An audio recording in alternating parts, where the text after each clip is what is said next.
Praise the Lord, everyone. Good morning. This morning, we are continuing in our conversation on the practical steps of how to write your first book. We've heard from the author. We've heard from the email marketing specialist. We've heard from the potential author who's on the journey of writing the book. Well, now we want to bring the publishing side to it, where we need to understand the process of finding the right publishing company. So grab yourself a cup of coffee, huddle up. It's time for the huddle.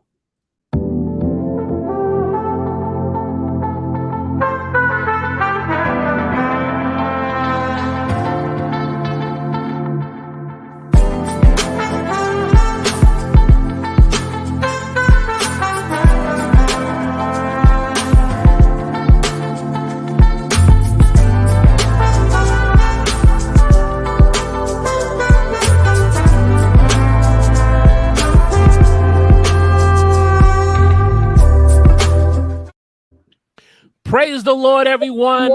Welcome to the Huddle. I'm your host, Walter Strong.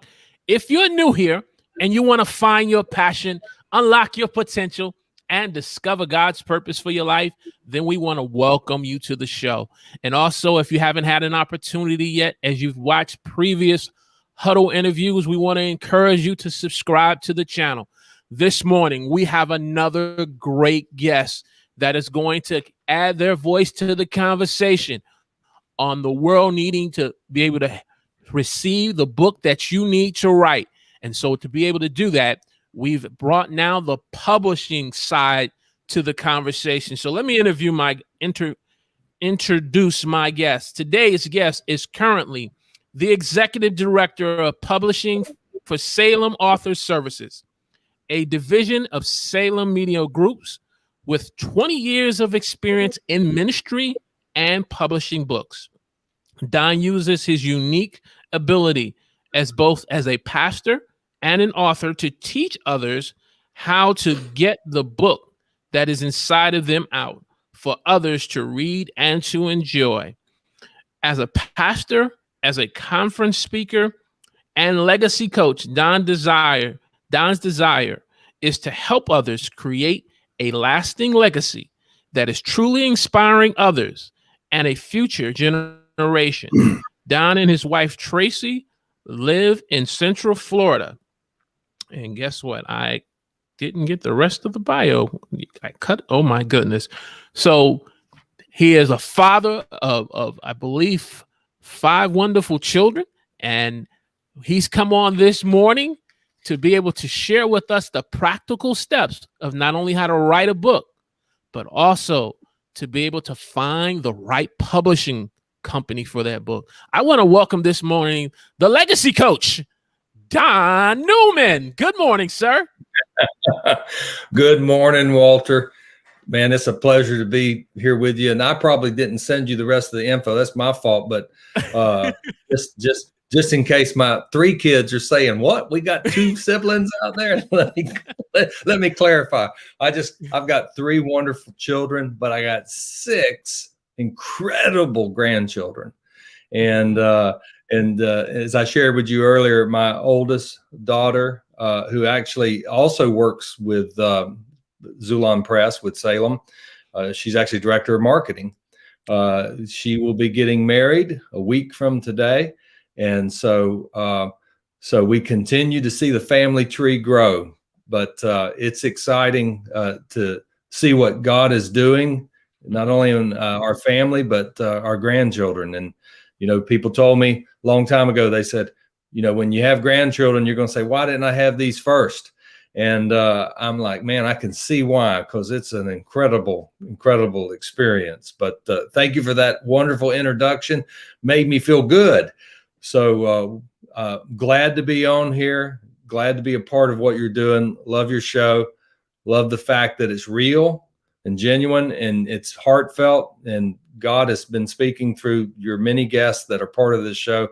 So I'm sure that, as you continue to do this, there's going to be a lot of things that God is going to bring forth. But I'm excited to talk about publishing. It's a natural thing to talk about. All right. Now, to my YouTube guests, those who are watching me for the first time, I want to welcome you. Drop down in the chat, in the comment section, and let me know where you're watching me from. And as you're watching me on YouTube, do me a favor, share this live stream on your favorite social media channel. You know that person who's been speaking to you about wanting to write their first book, and they need help on finding a publishing company.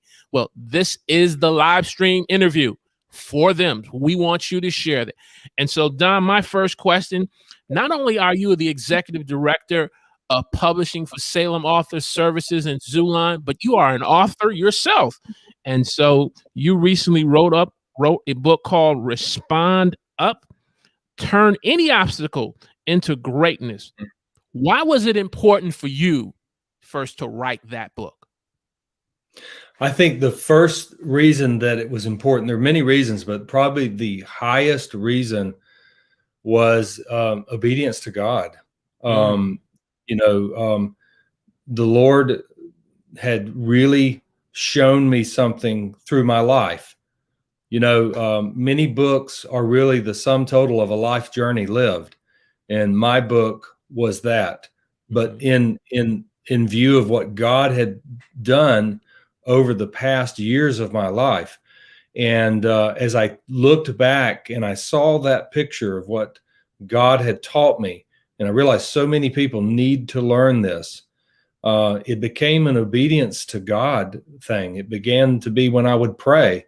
The Lord would talk to me. I'm calling you to write books, and I'm calling you to speak. And so, there's so many reasons to write a book, and there's other reasons that I could share, but the primary biggest reason that I wrote that book was because it became clear that that was God's message that he had given me at this portion in my life, that I didn't want to take to heaven or take to the grave with me. I wanted to make sure that it was there and available for people to read, and future generations of my own family to read. And so it became, to me, many people say, what is success? Is it money? Is it all these things? No, to me, success is obedience. You're successful if you're obeying. And so when I got that book, my staff actually surprised me with like a big party at the office. Somebody had snuck me off to lunch. So the first copy that came, they had this big cake and balloons and all of this stuff. And they were like, hey, we wanted to do a big deal because you've helped so many people publish. This is your first book. And I still have that book on my shelf, the very first book. But I remember looking at it and going, man, I can't believe this is final. It's finally a reality. But, I looked at my wife. My wife has written a book. She wrote one before I did. And one night we were going to sleep, and I said to her, I think the lights had just gone off. And I said, honey, do you realize that no matter what happens, our books have been published? They will always be here. They will always be on the earth. And so just the satisfaction that God had put something on my heart, and I didn't allow fear, doubt, because even I'm in the industry, you deal with those things. Lack of knowledge, lack of finance. You name the things that would keep you. God led me through that journey of faith. It became my journey into Canaan. It became my journey into Promised Land, and there were giants. But the biggest thing was just obeying God. Definitely. And new authors, we all go through that. And one of the journeys, part of that journey that we go through is also being able to identify the audience that's going to read our book. And because, I'm learning whether if we're on YouTube or publishing and writing a book, it's important to understand the audience. And how are you able to go through that process and identifying the author? I know the Holy Spirit led you all the way, but for a practical standpoint. Yes. Let me, the two things that people need to do to write the book they're supposed to write, a great book, or even a page turner. Here's the two things that have to be. You write about, number one, you write about something you're passionate about or something that you're an expert in. The second thing is you write to an audience, a specific audience. A book written for everybody is written for nobody. if you try to write for everybody and try and catch everybody, it's written for nobody. So let me tell you this short story. There are 2 books that were self-published that became very successful. The first one was written several years ago. It was written by a gentleman. His name was Richard Paul Evans, called The Christmas Box. The other book, most of your viewers would be familiar with because of the movie, was called The Shack by William Young. Yes. Okay. Both of those books, okay, became not only very, very successful. The Christmas Box was self-published by the author. I mean, he went and printed 50 copies to just give away. And he ends up selling the rights to that book to Simon & Schuster for $4.2 million. Becomes a Hallmark movie, Hallmark type movie years ago. Also, The Shack, self-published, and of course became just a Zigga seller, and became a movie that many people have seen. You know what both those books had in common? Both of those authors were not writing books to sell to audiences or put in bookstores. Both of them were writing their books for their children. They were simply wanting to write a story. Okay, so when you talk about audience, and I'll share how I found my audience and what my audience was, they both were writing with intention and voice. And that's why I'll coach people. One of the most successful things they can do, whether they get a following or not, is do a blog that they blog their book over time, because they will write with an intention and voice to an audience. And it has intention, it has voice. So both of those authors were writing to their children. So they were thinking of their children. They were writing in a way that was communicating specifically to them.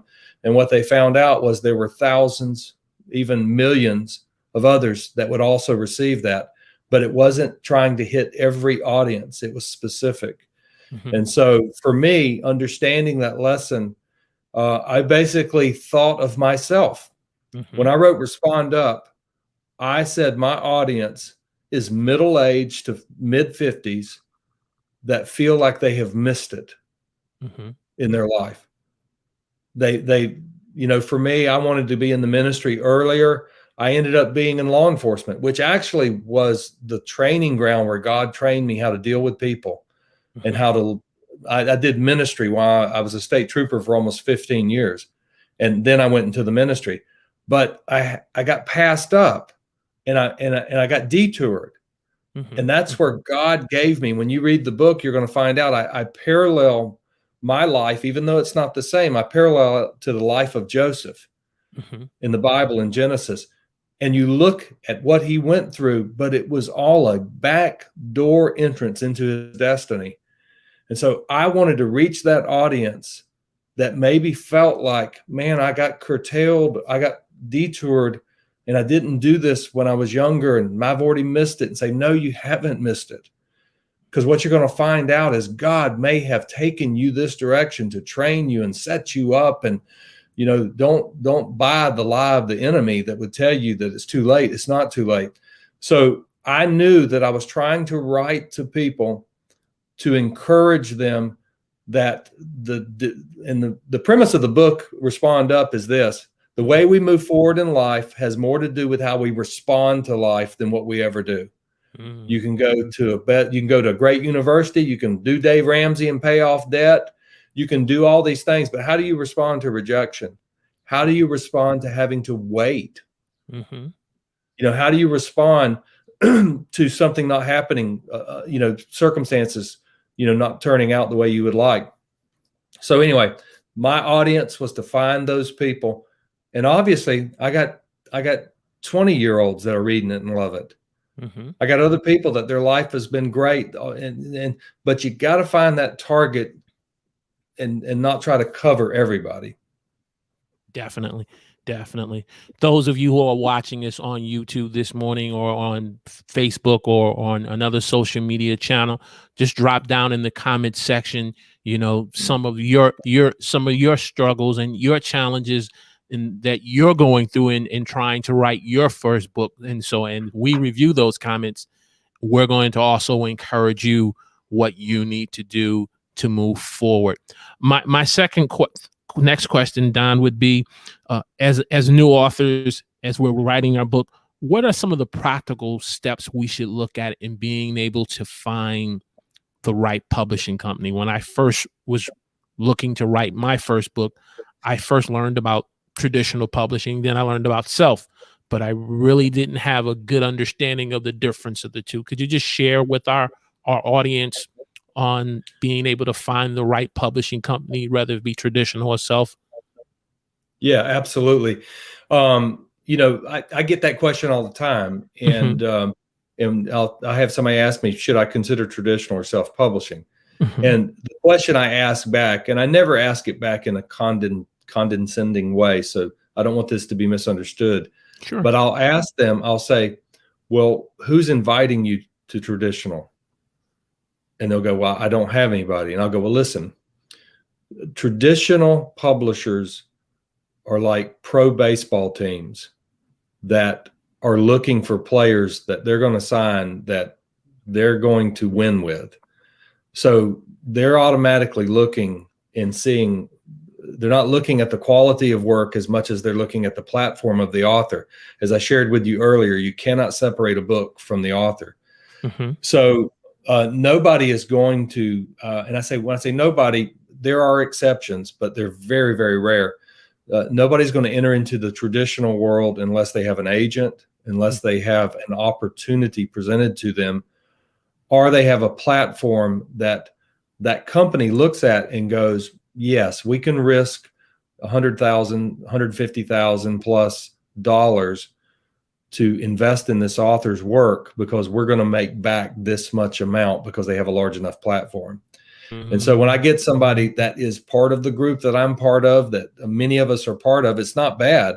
We are called the new unknown authors. Traditional is just not an option. Now, can it present itself down the road? Absolutely. You grow your platform. Mark Batterson did his very first book with us, ID, The True You. You can't even find it anymore. But from that self-publishing experience, he grew his platform, his church grew, his conference speaking grew. And eventually, I believe it was Multnomah was the first company that approached him and said, man, let's do a book together. So I'll tell most people, look, traditional is different today. It's tighter. It's much different. The advances are different. If you're really, really big, you can command a big advance and a good royalty share and marketing that continues after a certain point. But if you're brand new into it, you're probably not going to get an invitation. And if you do, you got to really look at it. So for self-publishing, the big things that people need to look at is this. I say people don't want free, they want help. There's a lot of options out there where you can just upload something. And if you have everything that you know how to do, then that's an option. But I have found that most people don't have that. And so the biggest thing you want to look for is you want to find a company, whether it's a large company or a small boutique, where you can really connect with them, have a relationship, and you know that they're going to help you. The second thing is you want to connect with somebody who's going to tell you the truth. There's a lot of places that, and I'm not thinking of anybody in particular, I just know the industry, that will sometimes present things in a way, like for instance, we, in our group, we won't say, send us your manuscript and we'll tell you if we're going to publish it. And the reason that we don't is, first off, there's so many bestsellers out there that nobody would have ever guessed they were going to become bestsellers. I can tell you stories of rejection, but that became a world bestseller. And the biggest thing is that it gives too much opportunity for us to come back and tell you that this is a great book, we'd love to publish it, and immediately it produces a false sense of, oh man, my book is good. And so I like to approach things from the aspect of, I never talk anybody into doing this, Walter. I only help people that are never going to get away from it. And so I want to be honest and truthful, and I want to talk to them about the things it really takes to become a successful author. And then the last thing that they want to look at is trust. is this something that just popped up yesterday? Do I know the people that are involved in this business? Has it been around a long time? Is it established? Because the publishing world is full of publishing companies that came along, published people, and then went out of business. And then people are, stuck trying to get their files back. So obviously you'd want to do your homework and understand the security of that business. Is this a secure business? So again, finding somebody that's going to help you, finding someone that's going to tell you the truth. I mean, they're really going to, tell you even stuff that, may be difficult, but hey, this is right. And you want to find some place that's secure. Definitely. Hey, if you're getting great value out of this discussion that we're having on how to be able to find the right publishing company with our special guest, the Executive Director of Publishing, Donald Newman of Salem Author Services, drop down in the comment section and give me a hashtag value. And to those of you who will be watching the replay, give us a hashtag replay as you're getting great value out of what we are sharing and discussing today. So my next question would be for you is, like I said, being able to find the right publishing company. Let's talk about editing. How important it is for a new author to be able to get their book edited. Because sometimes as new authors, we're like, okay, I want to get, like we said off before we went on the air, I need to get my book marketed. I need to get my book released in 3 months from now. Share with us the importance of why we need to get editing done first before you jump out of that gate. Absolutely. There's a saying in the publishing industry or in writing, content is king. Well, I like to say editing is queen, and the queen runs everything. So here's the significance of editing. And, I'm a speaker. Okay. And I wrote Respond Up as a preacher, speaker. I mean, one that communicates like I communicate right now, speaking. My daughter actually edited the book with me. And I never will forget when she was highlighting whole sections and circling in red. And I'm like, whoa, what are you doing? And she said, well, do we really need this? And I'm like, oh, that's part of my story. And she said, well, let me ask it this way to you. Does the reader need it? And, there's a saying that you edit with you write with a warm heart, but you edit with a cold heart, which means you're cutting stuff out. And so the greatest value of editing, yes, catching run-on sentences, catching misspelled words, catching commas, all those things. But the greatest value is a skilled writer that works hand in hand with the author to help them communicate on paper the content and message that they would communicate just like right now, speaking it or sharing it. Because the ear gate receives differently than the eye gate.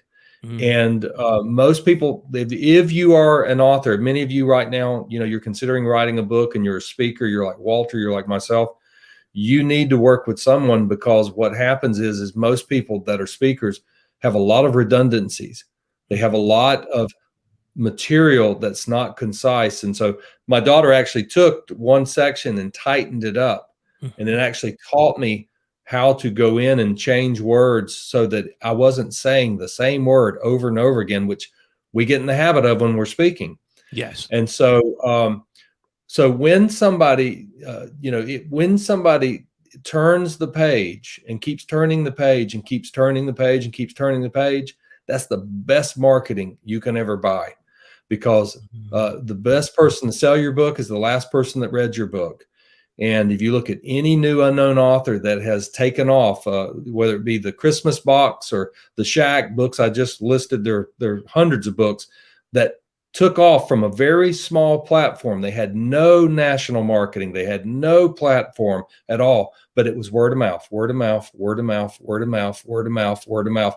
Because why? Because they enjoyed reading it. They enjoyed going through it, and they got the message and the meaning got to their heart.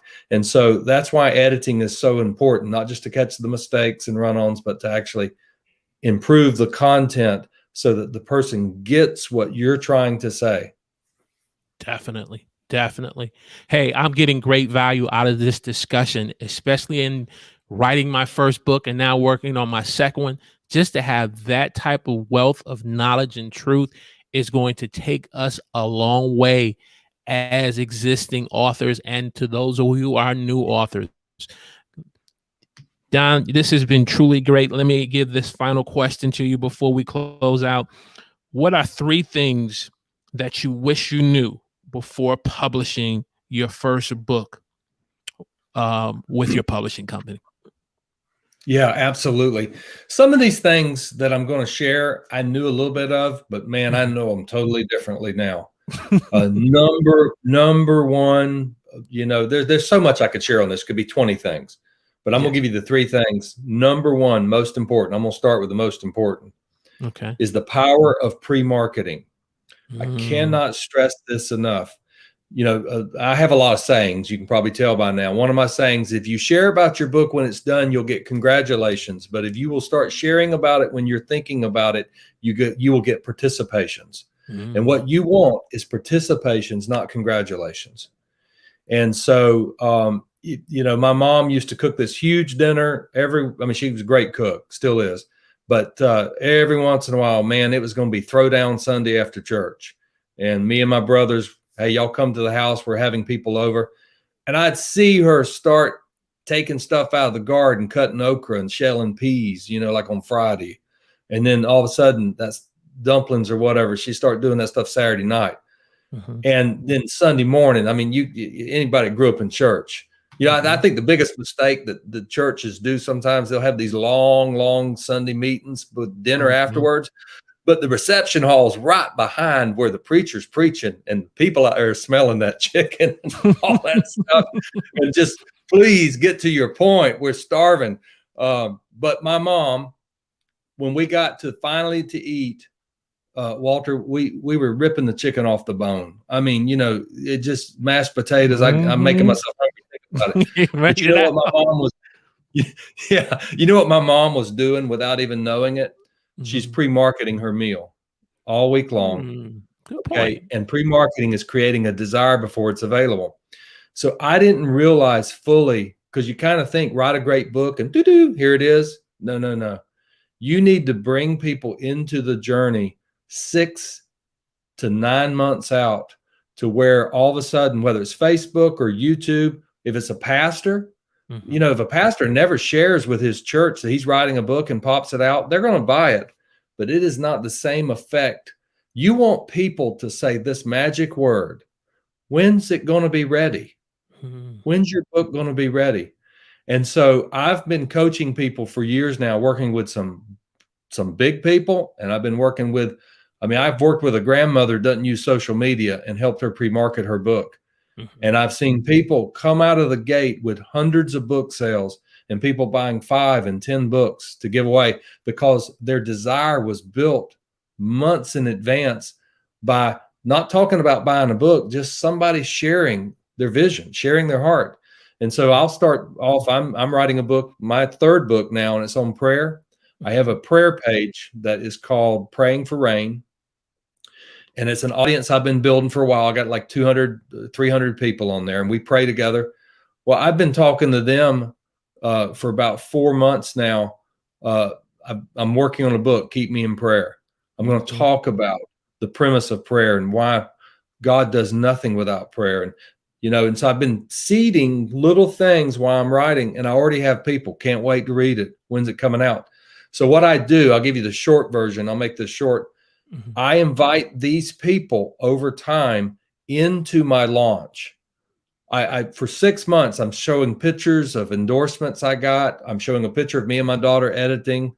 Maybe I show a picture of a church and me praying. It's like seeded in with my regular message is I'm on a journey and I got a book. And what happens is people come along and they give these thumbs up, or they like it, or they say, that's great. When's it coming out? Well, then I start showing cover design. Or maybe I show 2 cover designs and go, which one do you like? I invite them to become part of my decision-making process. But they're on the journey with me.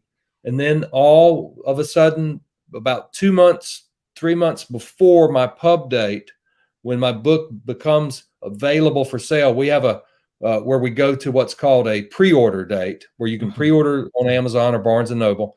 Well, prior to that, I basically speak to my audience and go, I'm so excited about this book. I believe in this book. And if any of you would like to join me in helping to get this message out, I'd love for you to be part of my launch team.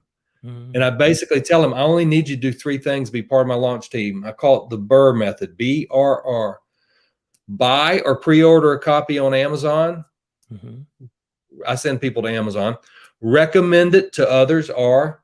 And the last thing is do a review on Amazon when it goes live. If you'll do those 3 things, you could help me get the word out on my book. Well, I've had, you get 30, 40, 50 people. I want to be part of that. I want to be part of that. I want to be part of that. And they are buying the book, pre-ordering it, but they're sharing with their tribe or sharing with their group. Well, that pre-marketing is the difference in really getting that message out there. And if you get good editing and all of that. So the number one thing, and I could do a whole segment on pre-marketing. The second thing is understanding the impact of your book that it'll have on you and it'll have on others. I tell people, never write a book to get rich. Now a book is the best business card you can ever have. And I've seen people get hired for a job because they listed on LinkedIn that they wrote a book on this subject. Okay. It is the best business card that you can do. And I believe everybody should write a book, honestly, about something. But understanding that I believe a book can impact 10,000 lives, or it can even impact one life that impacts 10,000 lives. You don't know the impact that your book is going to have. So one of the things I wish I would have fully understood, now I do, because I've written one.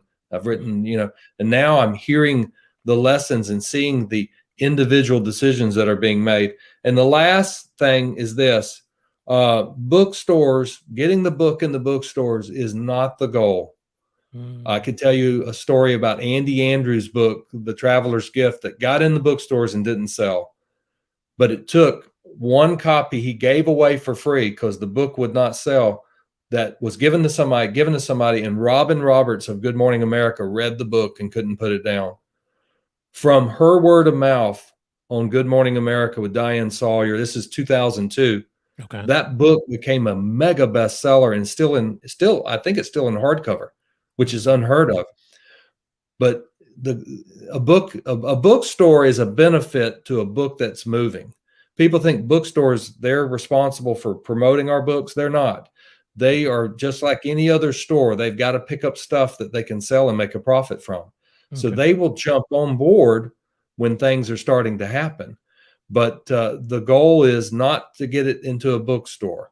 And now I'm not saying I'm against that. Absolutely, I'd like to see it get in a bookstore. But I'm going to get to the audience and the tribe, and the bookstores will come along in time because there's a profit to be made for them as well. So those are 3 of the biggest things that I would share with anybody that's looking to do this, especially the pre-marketing point. Okay, definitely. Don, where can our audience get more information from you if they're looking to be able to find a publishing company such as Author Salem Services? Yeah, obviously they can, D Newman at christianpublishing.com. That's just my first initial last name, NEWMAN at christianpublishing.com. They can contact me directly there. But I have a YouTube channel where it's Coach Don Newman on YouTube. They can follow that channel. I do a show called Living a Life Worth Remembering, and they obviously reach out to me through there. I'm also, on Instagram at Don L. Newman, on Twitter at the same. But I have a Facebook page that is Coach Don Newman. Also, one that is a personal one, but the Coach Don Newman is the one that I use for my front facing and for books and stuff like that. So any one of those places, they can get in touch with me. Great.